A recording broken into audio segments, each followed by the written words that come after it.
It's time for another exciting episode of the Joshcast. Bit of a conundrum today. I forgot my earphone thingies, so I'm going to be recording this. You're going to get a lot more ambient noise in the car as a result. I apologize for the less than stellar sound quality in this podcast. And you know it's going to be a good one because it's beginning with an apology. Set guilt to 10. Joshcast. Joshcast. Hey! Today's theme was written by Guy Johnson, theme writer. Thanks for being at the podcast today, Guy. You're welcome! It's an absolute pleasure to be here. So, what other themes have you written? Well, recently, I wrote the theme to Death Segway. Oh, alright, what was that about? A Segway that kills people. Okay, great. Sounds like a fun time. What? Any other films or television shows? Death Scooter. Death Scooter. Okay, I imagine that's about a scooter that kills people. No. It's about two people from different backgrounds who fall in love. So why is it called Death Scooter? It's a metaphor. Falling in love with somebody who has a different cultural background with you is like a scooter of death. Clearly. All right. Guy Johnson, ladies and gentlemen. Masculine theme writer. Still thinking about that movie, The Space Between Us, which is causing me to be depressed. I know a movie's good if my depression level from the movie remains for 2 to 3 days afterwards. I enjoyed the film. And I think the reason why it depresses me is because I never had that feeling of being in love. I didn't have that in high school. There's something about the romance of the thought of your first love in high school. There's something about that, that bittersweet thing. And I know that there's something to this because Guinan was talking about this on an episode of Star Trek The Next Generation, which means that it's true. And I never experienced that. And I guess what depresses me about it is that any relationship that I may have will be as, at the very least, a 37-year-old. And so, I don't know, part of the romance of a first crush or a first love is that sense of youthful recklessness that, let's sneak out and go to the park in the middle of the night and look at the stars and talk about our dreams. And I feel like 37-year-olds don't do that. 37-year-olds are like, well, my boss let me know I could leave an hour early so we can go to the park at 7. But I have to be back. I have to be in bed at least by 9. And when we're at the park, we can lie to each other about our dreams, while thinking to ourselves it's over and what we're going through now is just a slow march towards death. It's a different kind of romance, really, is the point I'm trying to make.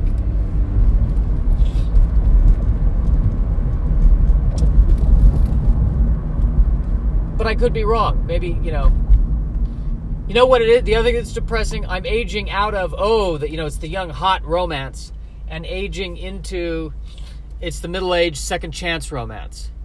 That's what's depressing me, too. That's what sucks.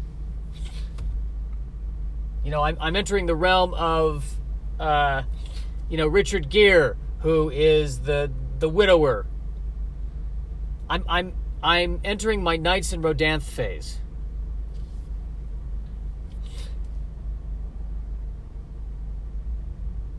That's what's depressing.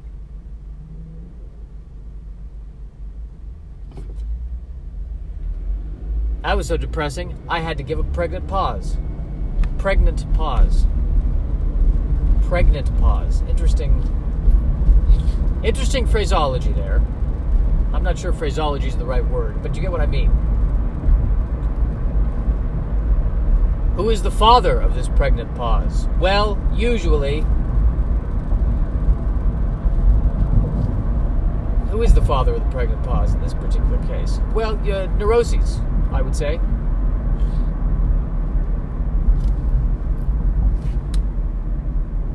And people tell me, well, you have to get out there and date. You have to go on the dating apps. Get on the dating apps, go out there and date. You got to go out there and meet people. Got to go out there. You got to go out there and meet people. I've met everybody. I've met everybody I needed to meet. I don't know if... which brings up an interesting question.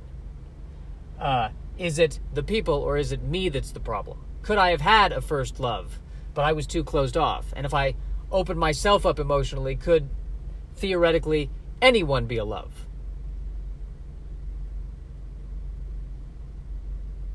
I don't know the answers to these questions, but I will tell you this. It doesn't feel right to me to work at this. It really doesn't feel right. Because when I was growing up, whenever I would try too hard, even just to be friends with someone, whenever I put energy into it and I tried, it never panned out. So then I stopped trying altogether. And if people wanted to be my friend, fine. And if they didn't, fine too. And I swear to you, I was a lot more lonely, but at the same time, it felt a lot better than me trying. Nothing terrifies me more than the thought of sitting there on a first date with somebody, trying to make it work. Nothing could be worse than this. I have done it.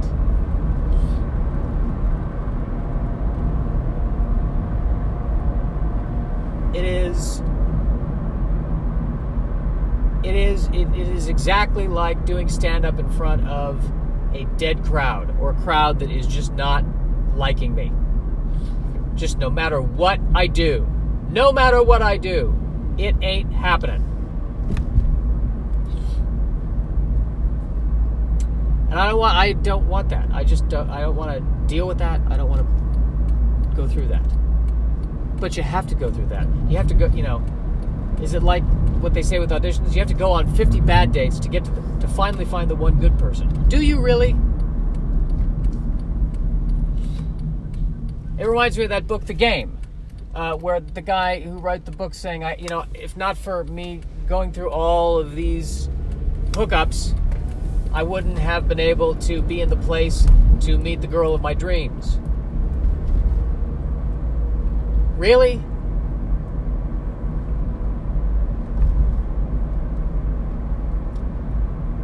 I say this because I look around me at people who are in relationships, and they seem just as miserable as I am, frankly. So my thought is, if all roads lead to depression, maybe it's better to be single and depressed. At least that way I can control my calendar a bit more.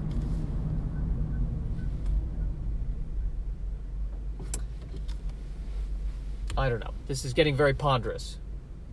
It's getting very heavy. Ponderous and heavy. That's not the intent of this podcast. This is supposed to be a comedy podcast, for God's sakes. People are supposed to be listening to this and laughing.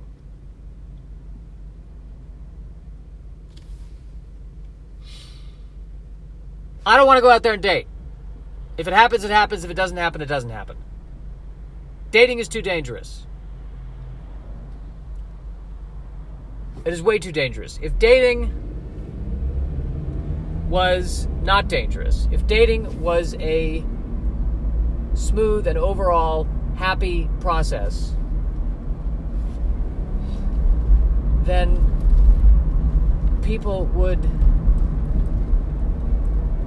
there would be no sitcoms about it. Sex and the City wouldn't be a show because there'd be no conflict. Dating would be great. If dating was as effortless as just eating frozen yogurt, nobody's making a show about the difficulty of eating frozen yogurt. Although, now that I say it, I'd like to try the challenge of it. But the reason why you have Sex and the City, that show, is because dating is inherently difficult.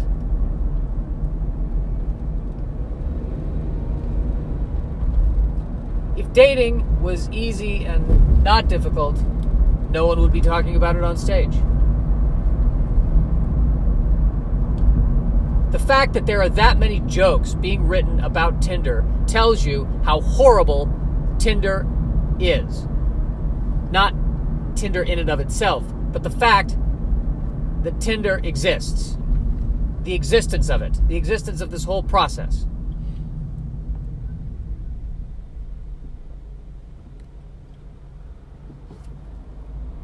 Think of all the Tinder jokes that there might be more Tinder jokes out there than there are jokes about Spirit Airlines.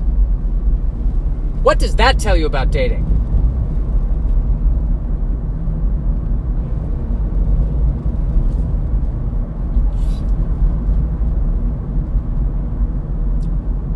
But the argument against what I'm saying, well, there's no better way to do it. The irony is all the dating apps technically are way more efficient than what used to be.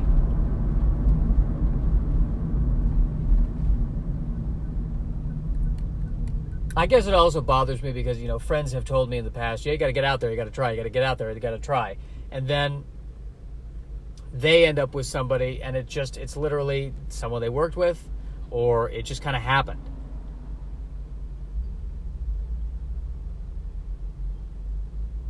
And let's not forget that we're living in a capitalist country here. So how much of this is companies trying to make a buck? Tinder and eHarmony and blah, blah, blah, all for profit. Let's not forget that, he said, hiding behind a critique of capitalism. Let us not forget that. Dating it's an industry. It's become an industry. Dating has become an industry.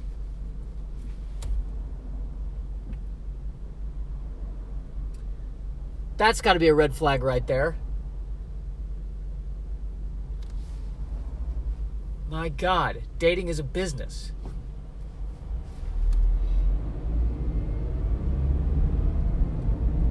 It's the same thing as Facebook ads, but with people. Got to pay money to be on the site that vets people, so that only good quality people are on this site. How do you measure the worth of a human being?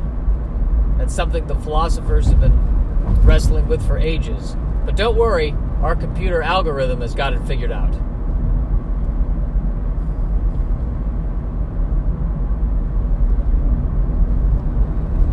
Here's a creepy question. How many serial killers have managed to make it to those paying dating websites? That's a creepy question right there. I looked at the terms and conditions of one of those websites, and it says on the website, you're not allowed to stalk people on this website. You are not allowed to stalk people on this dating website. First of all, is there a dating website out there that has in the terms and conditions, you're totally allowed to stalk people. Do what you want. See that girl right there? Man, wouldn't her skin suit look great on you? Secondly, my concern is that the kind of person who is a stalker is going to A, not read the terms and conditions, and B, if they do read the terms and conditions, probably not be deterred by the terms and conditions saying don't stalk someone. I have a hard time believing that Jack the Ripper would read that and go, oh, I see. Oh, well, yes, quite, yes, of course.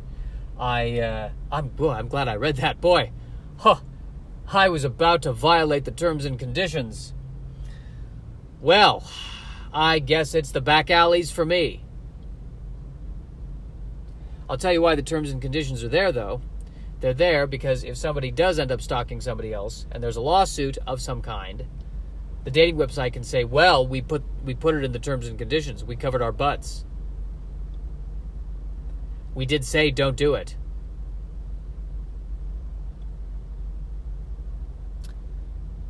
And they'll probably, depending on the attorney on the other side, they'll still find a way to win the lawsuit. And then it'll make for even longer terms and conditions. And so on and so forth. And meanwhile, nobody's happy. Meanwhile, nobody's happy.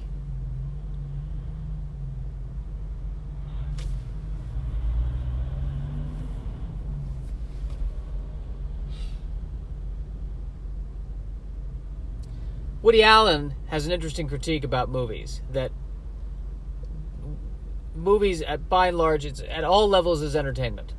And that in the movie The Purple Rose of Cairo, his comment there is that we fall in love with the fantasy that we see in movies, and then we're upset when that fantasy does not happen in our reality. So perhaps I should really be angry at all those movies that depict romance, because they are giving me false expectations. And I don't think that's entirely true. I think it's possible to have the kinds of relationships that you see in those movies. The only difference between the kind of relationships that you see in the movies and in reality is that in reality you can do it, but it takes money.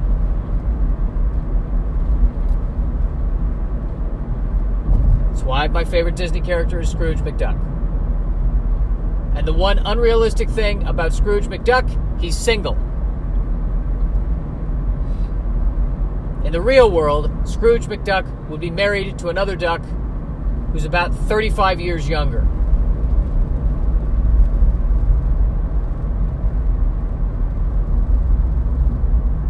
Her name would be... what would her name be? Sienna Duck. That's who it would be.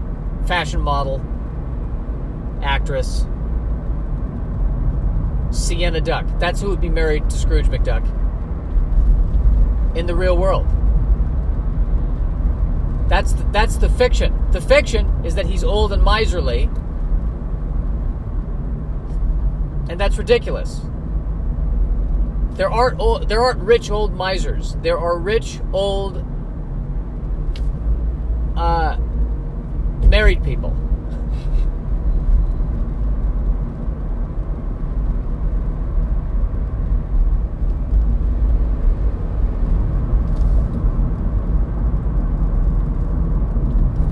But that's not true, Josh. There are a lot of couples out there who don't have money, but who have found each other.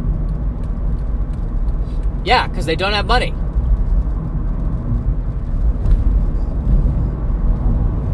It's an emergency business merger. That's what a lot of these relationships are. Well, that's a very cynical view of the world, Josh. Surely, rich or poor, there are people who genuinely love each other. Yes, those people exist. I grant you that. They exist. They're out there and they exist. And they found a way to make it work, and they found a way to be happy in life. And I hope I never talk to them, because I don't need that in my face. In fact, if you are one of those people, and you are genuinely in love with the person that you are with, if you really want to help me, only complain about them on Facebook. Give me the illusion that you're miserable. You do that, you will be helping me more than you can know. And that, my friends, is the end of this podcast.